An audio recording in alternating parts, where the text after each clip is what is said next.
my channel Study Best. My name is Sanket Godbharle.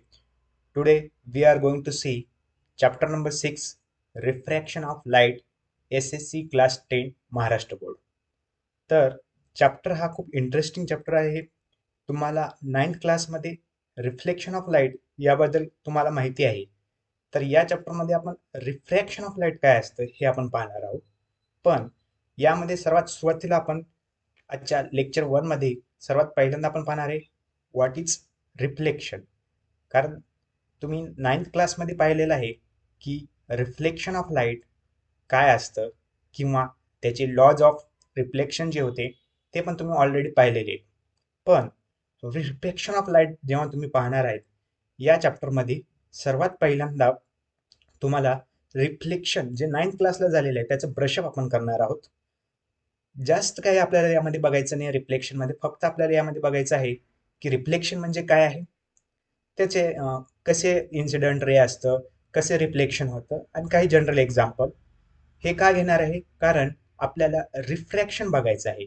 ज्यावेळेस आपण रिफ्रॅक्शनचा concept बघतो त्यावेळेस रिफ्लेक्शन मधल्या काही टर्म जशा तशा तुम्हाला रिफ्रॅक्शनमध्ये दिसतील.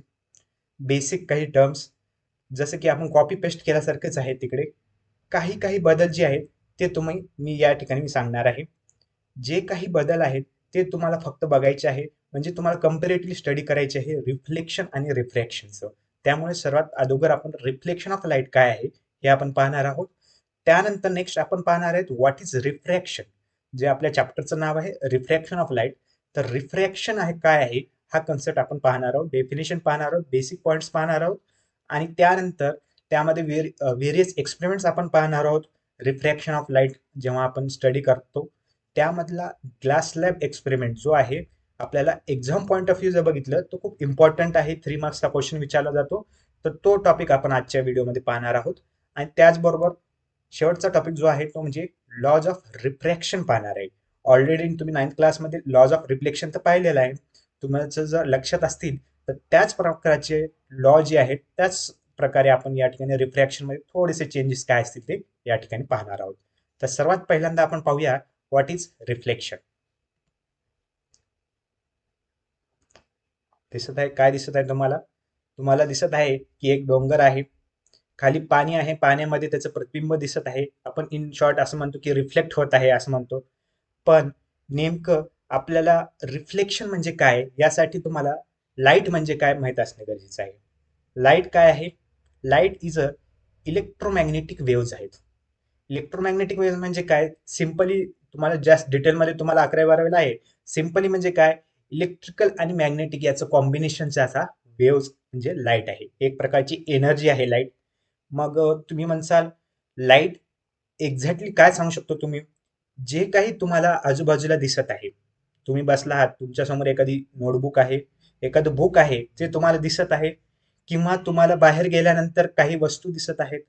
जिकडे तिकडे जाईल तुम्ही आजूबाजूच्या जे काही वस्तू आहेत ते तुम्ही सगळं पाहतायत ड्यू टू लाईट. जर विचार करा, जर लाईट नसेल तर तुम्ही ह्या वस्तू पाहू शकल्या असत्या का? एखाद्या गोष्टीचा कलर आहे, या गोष्टीचा कलर हिरवा आहे, हे आपल्याला कशामुळे कळतं? हे सुद्धा आपल्या लाईटमुळे कळतं. तर याचं डिटेल तुम्हाला कलरिंग जे वगैरे आहे ते सुद्धा तुम्हाला लवकरच कळणार आहे नेक्स्ट टॉपिक्समध्ये. फक्त तुम्ही जर सिंपली विचार केला, कुठलीही गोष्ट आपल्याला बघायची आहे हे आपल्याला लाईट शिवाय पाहू शकत नाही. आणि यामध्ये रिफ्लेक्शन ऑफ लाईट होत असतं. द रिफ्लेक्शन ऑफ लाईट काय होतं? एक सिंपल एक्झाम्पल घेऊया. तुमची एक स्टडी रूम आहे असं गृहीत धरा. त्या स्टडी रूम मध्ये तुम्ही तुमच्या एक पहिल्यांदा लाईट आहे, तो लाईट सध्या बंद आहे. रात्रीच्या वेळेस तुम्हाला अभ्यास करायला जायचा आहे आणि तुम्ही बाहेरून मध्ये आल्यानंतर तुम्ही लाईट चालू केलं. लाईट चालू केल्या केल्या तुम्हाला काय दिसेल? तुमच्या स्टडी रूम मध्ये टेबल आहे, तुमचा बेड आहे, टेबलवर तुम्हाला वेरियस बुक्स आहेत. तर तुम्हाला काय करायचं आहे? 10th स्टँडर्डचं जे बुक आहे आपलं सायन्स वनचं ते बुक तुमच्या टेबलवर आहे, तुम्हाला माहित आहे, फक्त तुम्हाला बघायचं आहे. तर सुरुवातीला प्रोसेस काय करूया आपण? रूम मध्ये एंटर केलं, पहिल्यांदा तर लाईट बंद आहे, तेव्हा बघण्याचा प्रयत्न करा. तुम्ही पाहू शकता का तिथं कोणतीच लाईट येत नाही. असं गृहीत धरू नका की बाहेरून कोणती लाईट येते, कोणतीच लाईट येत नाहीये. तर तुम्ही अंधारात आयडेंटिफाय करू शकाल का की तुम्ही 10th सायन्सचं पुस्तक हे आहे म्हणून? नाही करू शकणार. त्यामुळे तुम्ही काय करणार? लाईट ऑन करणार. लाईट ऑन केल्या केल्या तुम्हाला एक बुक दिसेल आणि तुम्हाला कळेल की हे 10th स्टँडर्ड क्लास सायन्स वनचं बुक आहे, जे की आपल्याला स्टडी करायचं आहे ते आपण पाहणार आहे. हे कशामुळे झालं? रिफ्लेक्शन ऑफ लाईट झाली या ठिकाणी. म्हणजेच काय झालं? रिफ्लेक्शन म्हणजे काय झालं पहा, जो लाईट रेज होते, लाईट रेज जे होते, लाईट रेज कसे असतात? एक नॅचरल, एक असतात आर्टिफिशियल आहे. नॅचरल लाईट लाईट कुठून येते आपल्याला सर्वांना माहित आहे, सन. सन सर्वात बिगेस्ट सोर्स आहे नॅचरलचा आपला. त्याचबरोबर आपल्या मूनमध्ये आणि स्टार्सद्वारे सुद्धा येते, पण आपला सन हा बिगेस्ट आपला सोर्स आहे. जे काय आपण बाहेर बघतोय, बाहेरच्या वस्तू जे बघतोय, दिवसा बघू शकतो आणि रात्री आपण बघू शकत नाही अंधारामध्ये, जर आपल्याला लाईट कोणतीच नसेल तर. काळोख जर असेल पूर्ण तर आपण पाहू शकतो का वस्तू? नाही. मग ते कसे? सूर्यामुळे पाहू शकतो. तसेच आपल्या घरी काय असतील आपले आर्टिफिशियल सोर्सेस कोणकोणते आहेत लाईटचे?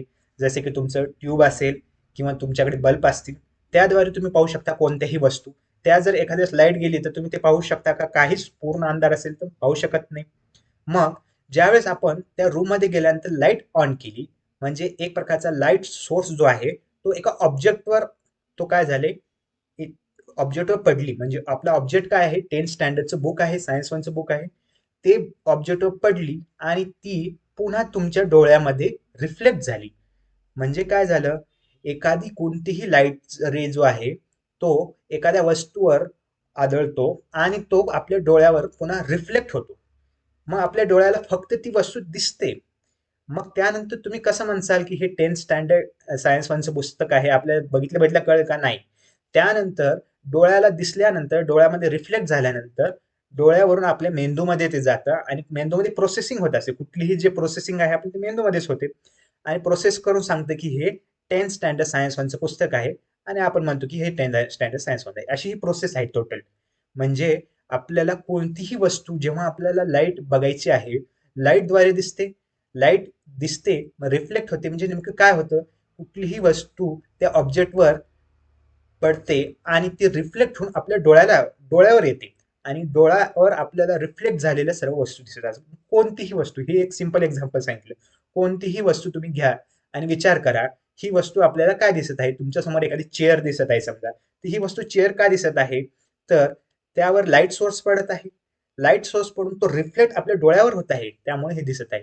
हे सिंपली रिफ्लेक्शन ऑफ लाईट आहे, जे की तुम्ही 9th क्लासमध्ये सर्व पाहिलं आहे. जस्ट मी ब्रशअप करतोय, ज्याचे करून तुम्हाला रिफ्लेक्शन हा कन्सेप्ट लवकर कळेल, पुढे यावरचा डिपेंड आहे. तर रिफ्लेक्शन म्हणजे काय असते? एक सिंपल डेफिनेशन आपण पाहणार आहोत. काय आहे पहा. Reflection of light Wien light rays fall on any surface.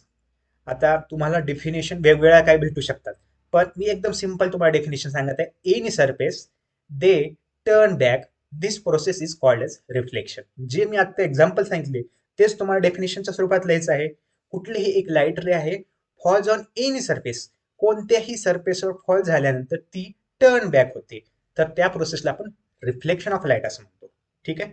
तर तुम्हाला डायग्राम दिसत आहे, फॅमिलियर असेल डायग्राम, कारण 9th क्लासमध्ये तुम्ही पाहिलेली आहे. अशा प्रकारच्या डायग्राम आपल्या रिफ्लेक्शन मध्ये पण येणार आहेत. त्यामुळे यामध्ये बेसिक बेसिक जे आहेत, काय असते इन्सिडेंट रे, काय असतं reflector ray, angle of incidence काय, नॉर्मल काय, अँगल ऑफ रिफ्लेक्शन काय, हे सर्व आपण आता या डायग्राम मध्ये पाहणार आहोत. सर्वात पहिल्यांदा आपल्याला काय करायचं? एक मिरर घ्यायची आहे, जे तुम्हाला खाली ग्रीन मध्ये दिसत आहे ती मिरर आहे. ती मिरर काय आहे? जे खालची बाजू आहे त्या बाजूने कोटिंग असतं. तर तुम्हाला 9th क्लासमध्ये झालेलं आहे की एक बाजू मिररची जी आहे खालून कोटिंग असतं. हे असं का असतं याचं तुम्हाला रिझन माहीत असणं गरजेचं आहे. तुम्हाला माहीत नसेल तर प्लीज तुम्ही स्टडी करा आणि कमेंट बॉक्समध्ये सांगा की तुम्हाला याचं ॲक्च्युअल रिझन काय असतं, की आपण कोणतेही मिररमध्ये एका बाजूला आपण त्याला केलेलं असतं. तर या ठिकाणी आपली जी मिरर आहे, या ठिकाणी तुम्हाला पहा एक इन्सिडंट रे येतोय. तुम्हाला एक रे दिसत आहे. तो इन्सिडंट रे, हा इन्सिडंट रे जो आहे, हा इन्सिडंट रे आपला मिरर सरफेसवर पडतोय, म्हणून त्याला इन्सिडंट रे म्हणतात. याचं नाव लक्षात ठेवायचं आहे तुम्हाला, इन्सिडंट रे. जे की पुढे पण आपण म्हणतो कुठलाही रे ज्यावर त्या आदळ आहे त्याला इन्सिडेंट रे होतो. इन्सिडेंट रे झाल्यानंतर इथे एक असा नॉर्मल असतो, हे तुम्हाला ड्रॉ करायचं असतं. डॉटेड लाईन मध्ये आपण नोटेशन करतो, याला आपण नॉर्मल म्हणतो. आणि या ठिकाणी आपल्या रिफ्लेक्शनच्या डेफिनेशन मध्ये काय म्हणतो? कुठलीही लाईट रे जेव्हा एखाद्या सरफेसवर फॉल होतं तर काय होत असतं? ते टर्न बॅक. तर या ठिकाणी हे टर्न बॅक झालेलं आहे, याला आपण रिफ्लेक्टेड रे म्हणतो. ठीक आहे. पहिला काय होता? हा इन्सिडंट रे, या नॉर्मल, आणि यामधून जो रे टर्न बॅक होतो त्याला आपण रिफ्लेक्टेड रे. एवढं कळालं तुम्हाला. आता यामध्ये आपण पाहणार आहोत अँगल ऑफ इन्सिडन्स काय आणि अँगल ऑफ रिफ्लेक्शन काय. आता बघा, तुम्हाला दिसत आहे हा इन्सिडेंट रे या सरफेसवर पडत आहे आणि नॉर्मल जो आहे तो आपण काढलेला आहे. नॉर्मल आणि इन्सिडेंट रे, नॉर्मल आणि इन्सिडेंट रे मध्ये जो जो तुम्हाला अँगल जो दिसत आहे त्याला आपण म्हणतो अँगल ऑफ इन्सिडन्स. आणि त्यानंतर जेव्हा रे मिरर सरफेसवर पडलाय त्यानंतर तो रिफ्लेक्ट होत आहे. या ठिकाणी पहा, हा रे रिफ्लेक्ट होत आहे. तर या रेला आपण काय, या दोन्हीमध्ये नॉर्मल आणि रिफ्लेक्टर रे मध्ये जो अँगल तयार होतो त्याला आपण अँगल ऑफ रिफ्लेक्शन असं म्हणतो. हे होते सिम्पली रिफ्लेक्शन ऑफ लाईट. त्याचबरोबर तुम्ही 9th क्लासमध्ये लॉज पण पाहिलेले आहेत. 3 लॉज ऑफ काय पाहिलेले आहेत, मी एक जस्ट ब्रशअप करतो की इन्सिडेंट रे आणि रिफ्लेक्टेड रे हे अपोजिट डायरेक्शनला असतात. इन्सिडेंट रे, नॉर्मल रे, रिफ्लेक्टेड रे हे सगळे एका प्लेनमध्ये असतात. असे तुम्ही सर्व लॉ जे आहेत तुम्ही केलेले आहेत 9th क्लासमध्ये. ते लॉ बद्दल पण आपण डिटेलमध्ये पाहणार आहोत, पण रिफ्रॅक्शन बद्दल आपण या चॅप्टरमध्ये जास्त पाहणार आहोत. तर हे होतं रिफ्लेक्शन ऑफ लाईट बद्दल थोडंसं सिम्पली शॉर्ट डिस्क्रिप्शन. त्यानंतर आपण पाहणार आहोत रिफ्रॅक्शन ऑफ लाईट. पण त्या अगोदर तुम्हाला काहीतरी एक इमेज दिसत आहे. या इमेजमध्ये तुम्ही नीट ऑब्झर्व करा. काय दिसत आहे तुम्हाला? एक काचेचा ग्लास आहे. काचेच्या ग्लासामध्ये पाणी भरलेलं आहे, कदाचित अर्ध्याच्या वरती पाणी भरलेलं आहे. आणि त्यामध्ये आपली पेन्सिल जी आहे, आपण पेन्सिल जे ड्रॉ करतो कुठली, ती पेन्सिल यामध्ये डीप केलेली आहे. तुम्ही पण करून पाहू शकता. आता तुम्ही जर व्हिडिओ पाहत आहात तर तुम्ही एक काचेचा ग्लास घ्या, सिम्पली त्यामध्ये पाणी टाका आणि पेन्सिल त्यामध्ये करा. आणि काचेच्या ग्लासमध्ये बाहेरून तुम्हाला दिसतं काय आहे मध्ये होत आहे. तर तुम्हाला या ठिकाणी पेन्सिल असं वाटतं की ही पेन्सिल तुटलेली आहे. तुम्ही जर नीट डायग्राम मध्ये बघितले, हा पेन्सिलचा अर्धा पार्ट वरचा इकडे आहे, अर्धा पार्ट असा आहे. असं ऍक्च्युअल असतं का? तुम्ही बाहेर काढून बघा तसं झालेलं आहे का नाहीये. पुन्हा मध्ये टाकून पहा की तुम्हाला दिसतं की पेन्सिलचा पार्ट तो असा झालेला आहे, अर्धा इकडे आहे, अर्धा इकडे आहे. असं का होतं? असंच एक्सपेरिमेंट तुम्ही बकेटद्वारे सुद्धा करू शकता. ट्रान्सपरंट बकेट जर असेल तुमची तर त्यामध्ये तुम्ही लवकर तुम्हाला कळेल की त्यामध्ये सुद्धा तुम्ही पाणी टाकलं आणि त्यामध्ये काठी टाकली, पेन्सिलची ऐवजी काठी टाकली, काठी सुद्धा तुम्हाला अशी झालेली दिसेल. तुम्ही असं वरून बघितलं तर तुम्हाला असं जाड झालेलं दिसेल पेन्सिल. ऍक्च्युअल होत असते का? नाही होत असते. हे कशामुळे होत असतं? विचार करा.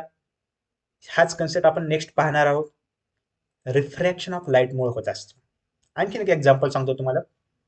बघा, एक सिंपल एक्सपेरिमेंट आहे, आपल्या बुकमध्ये दिलेला आहे. तुम्हाला एक फ्लास्क घ्यायचा आहे, त्यामध्ये तुम्हाला वॉटर फिल करायचं आहे त्यामध्ये, आणि एक कॉइन टाकला आहे. तुम्ही कुठलाही कॉइन, 5 रुपीज कॉइन तुम्ही समजा टाकल्यामध्ये. आता कॉइन टाकल्या टाकल्या आपल्याला माहित आहे की तो काय जाणार आहे, ऑब्विसली तो काय करणार आहे, खाली जो बुडाला आहे त्या ठिकाणी जाणार आहे. तुम्ही हात घालून सुद्धा पाहू शकता की तो तुम्हाला बुडाला गेलेला आहे असं तुम्हाला जाणवेल. पण तुम्ही जर बाहेरून बघितलं तर तो कॉइन असा वर आलेला दिसेल. असं का होत आहे? कॉइन तर ऍक्च्युअली जर आपण टाकल्यानंतर पाण्यामध्ये तो बुडायला जायला पाहिजे, पूर्ण बुडायला जातो ऍक्च्युअली तो, पण आपल्याला असं जाणवतं की तो कॉइन वरती आहे. तर तुम्हाला हे डायग्राम मध्ये दिसत आहे, या ठिकाणी एक फ्लास्क आहे, त्यामध्ये वॉटर आपण भरलेला आहे आणि ऍक्च्युअल कॉइन इथं पडलेला आहे, खाली गेलेला आहे, खाली बोडशी आहे. तर कॉइन इथे असल्यासारखा वाटतो, म्हणजे कॉइन ॲपियर्स हिअर असं आपल्याला वाटतं. हे असं का होत असेल? हे सुद्धा आपल्याला रिफ्रॅक्शन ऑफ लाईट या कन्सेप्टमुळे होत असतं. काय आहे refraction of light? Simply definition काय सांगू शकतो आपण? Wien light rays travel from one transparent medium to another transparent medium, then its path changes, then it is called as refraction. कळालं? एकदम सिंपल भाषेमध्ये तुम्हाला सांगतो. आता रिफ्लेक्शन मध्ये असं काही नव्हतं की मला हा एक ऑब्जेक्ट पाहिजे, तो एक ऑब्जेक्ट पाहिजे, 2 ऑब्जेक्ट पाहिजेत, असे एवढे ऑब्जेक्ट पाहिजेत, असं काही होतं का? तसं काही नव्हता. आता रिफ्लेक्शन आणि रिफ्रॅक्शन असं कंपॅरिझन मध्ये आपण स्टडी करू म्हणजे तुम्हाला लवकर लक्षात येईल. रिफ्लेक्शन जवळपास सर्वांना कळालेलंच आहे. त्यामुळे रिफ्रॅक्शन मध्ये पहा, यामध्ये 2 ट्रान्सपरंट मीडियम आहेत. 1 transparent medium to another transparent medium.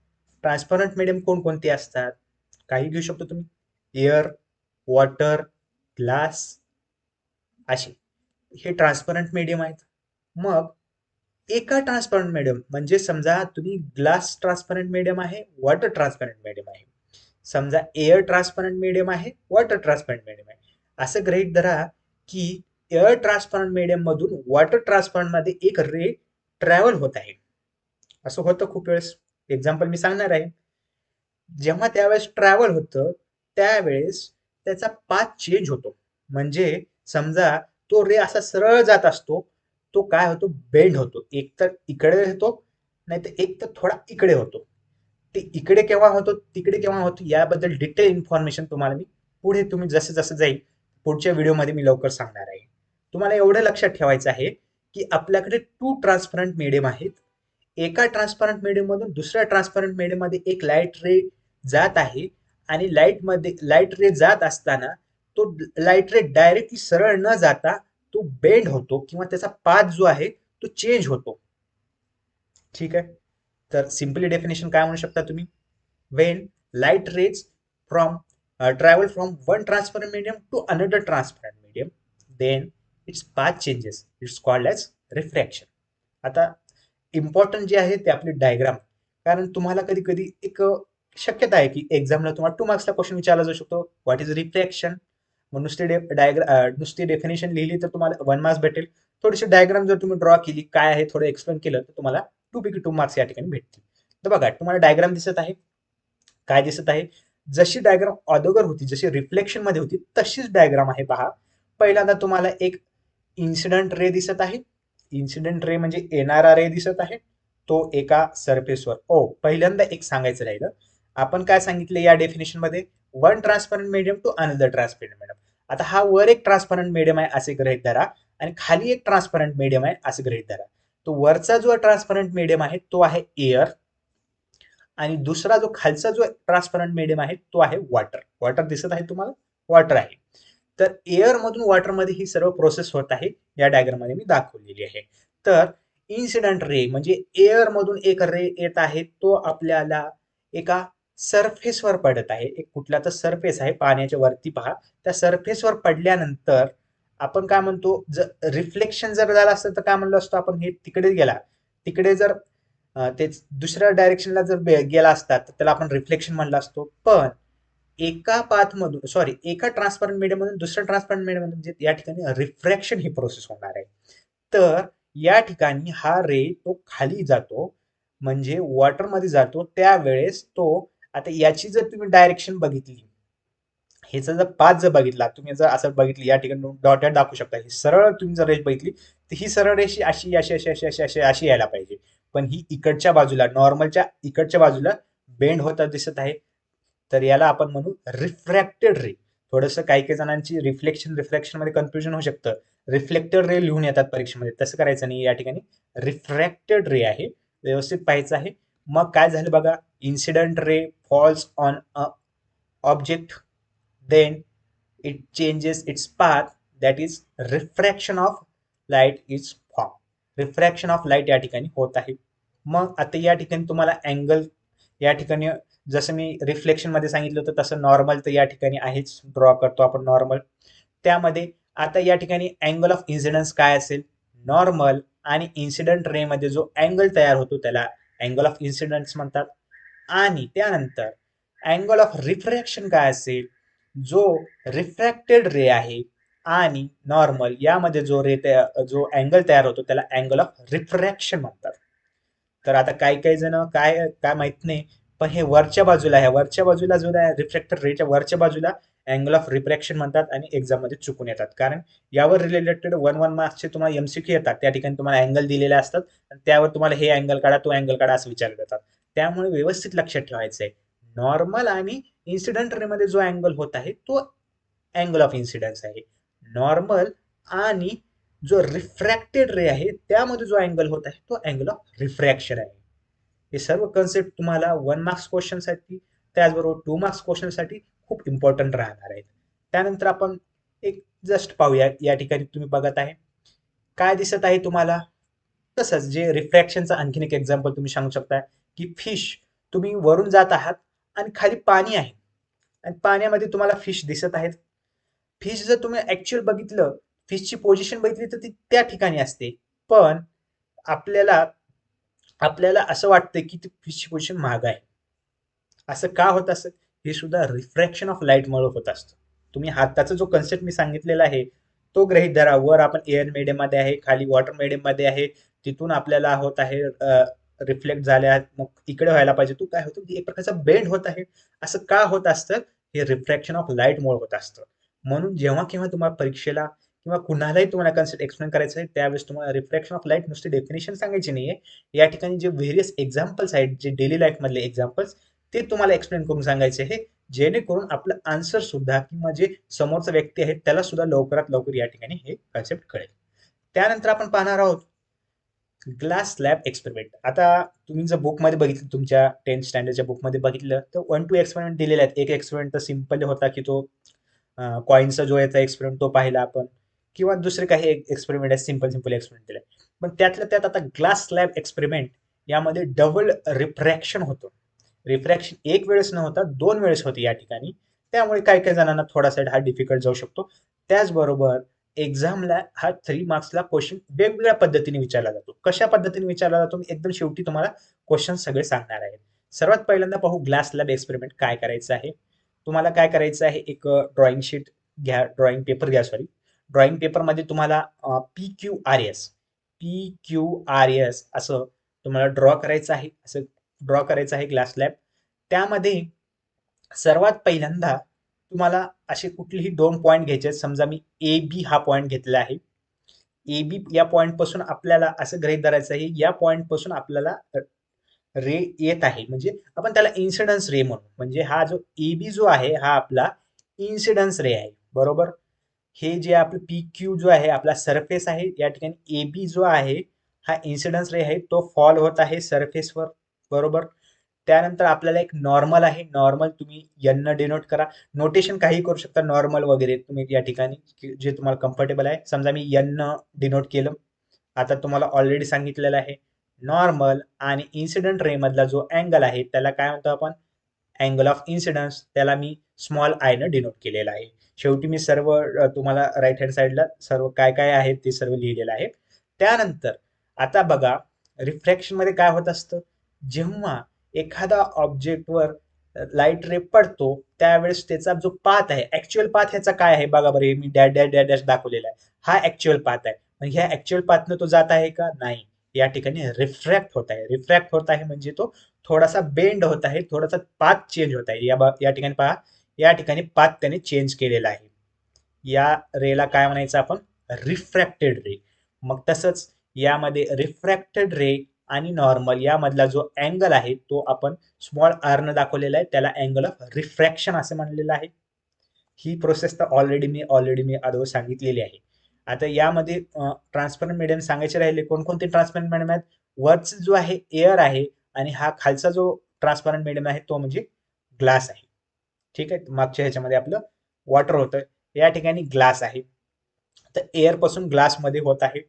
तर या ठिकाणी रिफ्रॅक्ट होताना तो इकडे असा बेंड झालेला आहे. आता काही जणांना थोडंसं कन्फ्युजन होऊ शकतं की हा पाथ हा इकडच्याच बाजूला बेंड होतो का इकडच्या बाजूला का होऊ शकत नाही, तर तिकडच्या बाजूला सुद्धा होतो. का होतो यामध्ये डिटेल इन्फॉर्मेशन मी लवकरच पुढच्या व्हिडिओमध्ये सांगणार आहे. कारण यासाठी थोडासा कन्सेप्ट जो आहे, डेन्सर मीडियम, रेअरर मीडियम ऐकलेला असेल तुम्ही, पण नेक्स्ट व्हिडिओमध्ये मी लवकर सांगणार आहे की नेमकं काय आहे, त्यामध्ये तुम्हाला यामध्ये डिटेल कळणार आहे. सध्यापुरतं एवढं लक्षात धरा की या ठिकाणी तुमचा लाईट रे फॉल झाल्यानंतर बेंड होत आहे आणि या ठिकाणी नॉर्मलच्या बाजूने बेंड झालेला आहे. ही एक रिफ्रॅक्शनची एक प्रोसेस कंप्लीट झाली. इथं कंप्लीट झालं का एक्सपेरिमेंट, नाही. यानंतर आणखी एकदा रिफ्रॅक्शन होत आहे. कसं होत आहे पहा. आता हाच रे, रिफ्रॅक्टेड रे, पुन्हा खालचा जो एस आर या सरफेसवर पुन्हा पडत आहे. मग तो रे आता रिफ्रॅक्टेड रे राहील का, नाही. त्याची प्रॉपर्टी आता चेंज झाली असेल, तो आता इन्सिडंट रे बनला असेल. कारण रिफ्रॅक्टेड रे इथून बाहेर पडत होता तेव्हा तो रिफ्रॅक्टेड रे होता, पण आता तो दुसऱ्या कोणत्या तर ऑब्जेक्टवर आदळत आहे त्यावेळेस तो काय होणार आहे, इन्सिडेंट रे होणार आहे. म्हणून हा इन्सिडेंट रे म्हणून. या ठिकाणी आणखी एक नॉर्मल कडू, नॉर्मलला दुसरं काहीतरी नाव द्या, यम ना मी या ठिकाणी नाव दिलेलं आहे. म्हणून या ठिकाणी याला अँगल ऑफ इन्सिडन्स म्हणतो. पण या ठिकाणी सेकंड रिफ्रॅक्शन मध्ये होत आहे म्हणून मी I1 न डिनोट केलेलं आहे. फर्स्ट रिफ्रॅक्शन कुठं झालं, इथं वरती झालं. सेकंड रिफ्रॅक्शन आता या ठिकाणी होत आहे म्हणून I1 या ठिकाणी नाव दिलेलं आहे. त्यानंतर काय होईल, रिफ्रॅक्शन होईल. रिफ्रॅक्शन झाल्यानंतर हे रिफ्रॅक्टेड रे आपण याला म्हणतो. पण हा जो दुसरा जो आहे रिफ्रॅक्टर रे, म्हणजे आता हा ग्लास स्लॅबच्या बाहेर जात आहे, ह्याला आणखीन एक नाव आहे. त्याचं नाव आहे एमर्जंट रे. जो आपला हा रे CD जो रे आहे त्याला काय म्हणतात, एमर्जंट रे. आता तुम्ही म्हणता सर एमर्जंट रे आणि रिफ्रॅक्टर रे मध्ये डिफरन्स काय आहे का? नाही, काही डिफरन्स नाही. फक्त या ग्लास स्लॅब मधून आपण CD जो आहे आपल्या एकदम शेवटी जात आहे, इथे आपण रिफ्रॅक्टर रे म्हणतो. या सीडीला तुम्ही रिफ्रॅक्टर रे पण नाव म्हणू शकता किंवा एमर्जंट रे सुद्धा म्हणू शकतो, कारण एमर्ज होत आहे. इन्सिडेंट म्हणजे काय, इन्सिडेंट होत आहे म्हणून इन्सिडेंट रे दिलं. एमर्ज व्हायचे म्हणजे बाहेर पडत आहे म्हणून त्याला एमर्जंट रे पडलेला आहे, म्हणून रे सीडीला आपण एमर्जंट रे म्हणतो. आता या ठिकाणी नॉर्मल आणि या सीडीला जो अँगल तयार होतो तो रिफ्रॅक्शन, अँगल ऑफ रिफ्रॅक्शन आहे म्हणू शकता. पण आपण एमर्जंट रे म्हणतोय तर आपण याला पण ई म्हणू. याला म्हणतात अँगल ऑफ एमर्जन्स असं म्हणतात. ठीक आहे, ही होती आपली डायग्राम. आता यामध्ये काय काय नोटेशन आहे या ठिकाणी मी लिहिलेलं आहे, तुम्ही आणखीन एकदा सांगतो. रे ए बी, हा जो ए बी आहे तो इन्सिडेंट रे आहे. एन पहिला नॉर्मल, पहिल्या रिफ्रॅक्शनसाठी एन नॉर्मल. त्यानंतर आय जो आहे तो जो आहे अँगल ऑफ इन्सिडन्स, काय असतो, नॉर्मल आणि इन्सिडेंट रे मध्ये जो अँगल असतो त्याला अँगल ऑफ इन्सिडन्स म्हणतो. त्यानंतर आर, स्मॉल आर जो आहे तो अँगल ऑफ रिफ्रॅक्शन आहे. खाली बघा या ठिकाणी मी स्मॉल आर दाखवले, तो अँगल ऑफ रिफ्रॅक्शन आहे. त्यानंतर I1 अँगल ऑफ इन्सिडन्स आहे पण फॉर सेकंड रिफ्रॅक्शन. ठीक आहे, पहिले रिफ्रॅक्शन वरती झालं, आता सेकंड रिफ्रॅक्शन पाहणार आहे. त्यानंतर ई जो आहे तो अँगल ऑफ एमर्जन्स आहे. या ठिकाणी थोडीशी स्मॉल मिस्टेक झाली, स्मॉल ई जे आहे ते अँगल ऑफ एमर्जन्स आहे. आणि CD जो आहे तो एमर्जंट रे आहे. अशा प्रकारे ग्लास लॅब एक्सपेरिमेंट आहे. काय आता एक्झाम मध्ये काय विचारणार तुम्हाला, एक्सप्लेन ग्लास लॅब एक्सपेरिमेंट तुम्हाला विचारणार. सिंपली तुम्हाला डायग्राम काढायची आहे आणि तुम्हाला काय काय जे सांगितलं, PQRS घेतलेला आहे, एअर ट्रान्सपरंट मीडियम आहे, ग्लास ट्रान्सपरंट मीडियम आहे, जी काही प्रोसेस तुम्हाला दिसत आहे ती तुम्हाला लिहायची आहे 4 to 5 स्टेप्स मध्ये, आणि डायग्राम काढायची आहे आणि नोटेशन तुम्हाला दाखवायची आहेत. असा क्वेश्चन येऊ शकतो. किंवा यापेक्षा जास्त पॉसिबिलिटी काय असेल क्वेश्चनची सांगू का, तर तुम्हाला अँगल ऑफ इन्सिडन्स या ठिकाणी तुम्हाला दिलेला असेल, त्या ठिकाणी तुम्हाला अँगल ऑफ रिफ्रॅक्शन काढायला विचारले जाऊ शकतात. अँगल ऑफ एमर्जन्स दिला असेल किंवा वरचा दिला असेल, असे वेगवेगळ्या प्रकारचे क्वेश्चन विचारले जाऊ शकतात. तर यासाठी तुम्ही म्हणसाल कसे काढणार, तुम्हाला नीट जर व्यवस्थित लक्षात जर केलं तर I1 आणि आर हे तुम्हाला दिसत आहेत की काय आहेत, अल्टरनेट अँगल्स आहेत. त्यावर रिलेटेड तुम्हाला एक थेरम किंवा एक प्रूफ जे आहे ते एक्झामला विचारलं जातं, ते पण आपण लवकरच नेक्स्ट व्हिडिओमध्ये पाहणार आहोत. त्यामध्ये तुम्ही व्यवस्थित पाहाल नेमकं काय असतं. त्याचबरोबर लॉज मध्ये सुद्धा आपण व्यवस्थित पाहणार आहोत नेमकं यामध्ये जर तुम्हाला अँगलचे क्वेश्चन्स विचारले तर कोणता अँगल कसा काढायचा, 1 मार्क्सला सुद्धा हा क्वेश्चन विचारला जाऊ शकतो. अशा प्रकारे आपला हा ग्लास लॅब एक्सपेरिमेंट होता. त्यानंतर आजचा शेवटचा टॉपिक आपण पाहणार आहोत, that is laws of refraction. Already reflection 9th पाहिलेला आहे, माहित नाही लक्षात आहे का नाही तुमच्या, पण लॉज ऑफ रिफ्रॅक्शन सिंपली त्यासारखाच डिपेंडंट आहे. तर पहिला लॉ काय सांगतो पहा, याला स्नेल्स लॉ पण म्हणतात. स्नेल्स लॉ पण म्हणतात, कधी कधी कन्फ्युज होऊ शकतो मला याला स्नेल्स लॉ काय वेगळा आहे. तर तुम्हाला रिफ्लेक्शनचे 3 रूल होते, पण रिफ्रॅक्शन मध्ये फक्त 2 रूल आहेत.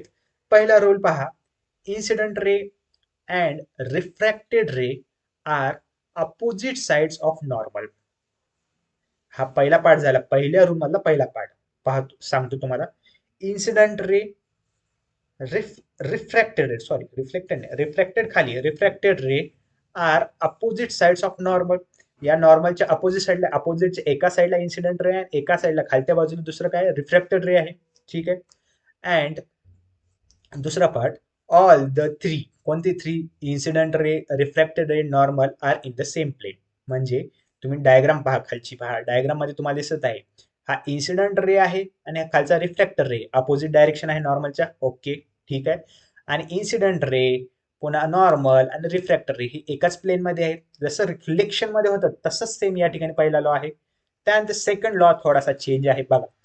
For given pair of media ratio of sine of angle I, म्हणजे हा जो साइन आहे, sine I and sine R is constant. म्हणजे sine I divide by sine R याची व्हॅल्यू ही कधी कॉन्स्टंट असणार आहे. हा आपला सेकंड लॉ आहे, तो इम्पॉर्टंट लॉ आहे. तुम्हाला यावर एक्झाम्पल्स पण आहेत, तुम्हाला हा व्यवस्थित लॉ लक्षात ठेवायचा आहे. काय 2 लॉ होते, पहिला law, incident ray and refracted ray are opposite sides of normal. Incident ray and refracted ray are opposite. Okay, आणि त्यामध्येच आणखी एक पार्ट आहे, ऑल 3, कोणकोणते, incident ray, refracted ray, normal are in a same plane. हे पहिला law मला वाटतं एकदम इझी आहे. सेकंड, तुम्हाला साइन जो आहे, साइन आपण कधी घेतो, साइन म्हणजे काय असतं, अपोजिट साइड अपॉन हायपोथिनियस. हे आपलं ट्रिग्नोमेट्री झालेलं आहे, 9th मध्ये पण झाले आहे, तुम्हाला 10th मध्ये पण येणार आहे. तसंच यामध्ये तुम्हाला जेव्हा एक्झाम्पल कळेल त्यावेळेस तुम्हाला कळेल की साइन आय आणि साइन आर याच्या व्हॅल्यू जर तुम्ही जर रेशो घेतले ते कधी कॉन्स्टंट असेल. अशा प्रकारे आपले हे लॉज ऑफ रिफ्रॅक्शन. हा, एक्झामला तुम्हाला काय विचारू शकतो, 2 मार्क्सला क्वेश्चन विचारला येऊ शकतो की लॉज ऑफ रिफ्रॅक्शन सांगा. सिम्पली स्टेटमेंट लिहा आणि ही डायग्राम काढा, तुम्हाला 2 मार्क्स या ठिकाणी भेटून जातील. तर अशा प्रकारे आपला आजचा व्हिडिओ जो आहे तो कंप्लीट झालेला आहे. नेक्स्ट व्हिडिओमध्ये आपण या पुढचे जे पार्ट्स आहेत, काय पार्ट्स आहेत, रिफ्रॅक्टिव्ह इंडेक्स काय आहे, त्याचे न्यूमरिकल्स कसे विचारतात, किंवा जर काही टाइम भेटला तर रेनबो इफेक्ट काय आहे वगैरे, हे सर्व आपण पाहणार आहोत. Thank you for watching the video. Like करायचं आहे व्हिडिओला, शेअर करायचं आहे आणि चॅनलला सबस्क्राईब करायला विसरायचं नाही. थँक्यू.